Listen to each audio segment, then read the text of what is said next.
a junior, and now I'll get to tell you more about myself in 5 minutes. I was born in Jerusalem, Palestine, to a Christian family, and then moved to a small town called Bet Sahur, which is also called the Shepherd's Field because it's where the shepherds were when Jesus was born. It's way too small that while walking in the streets, everyone would be waving at each other because basically everyone knew the other. I spent my childhood simply playing with my cousins.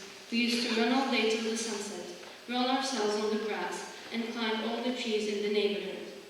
Playing soccer in my grandparents' yard was always fun, and laying down on the dirt and getting our clothes dirty was never a problem. On the cold nights, we used to sit next to the fire and listen to my grandmother's stories and some stories about her own grandparents and their grandparents more than 100 years ago. And it was always so fascinating to know about my family who's been there for more than 2 centuries. On Christmas, we used to go to the Nativity Church in Bethlehem, where Jesus was born, and then have a great celebration in the streets with everyone. As I grew up, my parents have taught me that the words sorry, please, and thank you are magical words every wise person should use. They taught me that my education is my sword, and my confidence is my armor that I face my difficulties with. I was taught that the good always wins, if not on earth, then in heaven with Jesus. I was taught that following the crowd that's going in the wrong way was never smart, because being yourself is where uniqueness comes from. My dad always taught me how to be thankful and happy, even if we're in the middle of a storm. We absolutely have to acknowledge the conflict in my country, and its effect on people's lives, including mine. I was living under occupation for my entire life. My life wasn't as easy as yours here. I lived under very difficult circumstances that I don't think anyone should ever face. That occupation stopped my life. I've always had dreams, but those dreams were always stepped on, because even dreaming was a struggle. As I grew up, I've learned to let my dreams fade away. I was basically a kid who knew how it felt like to be scared to leave your house. I knew how it felt like to sleep knowing that I might not wake up the next day. Our happiest moments were when we had enough water, and somehow we learned how to be happy. I remember how my cousins and I used to lay down and look at the sky and start discussing our futures like grown-ups. My cousin would always tell us that he's going to travel far away and become a famous soccer player. The other would talk about traveling to the United States and studying in one of the colleges and how I shall go with him. My typical answer was always, no, I'm never leaving my country. I'm not going to America. And yes, here I am doing what exactly I said I wouldn't be doing. My father decided that he wants us to have a bright future. A future where he can know that we will have a safe and a good life. So we moved here by our visiting visa past July to South Pakistan. We kept looking for houses and schools for a month, and no one was accepting us.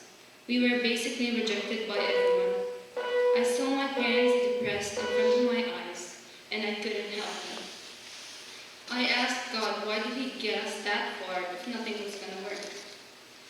About 5 days after the school year began, when everything seemed dark, and when we thought there's no hope, God sent us His angels. Our friends, the birth holders, and Bob Meyer found us a house and a school.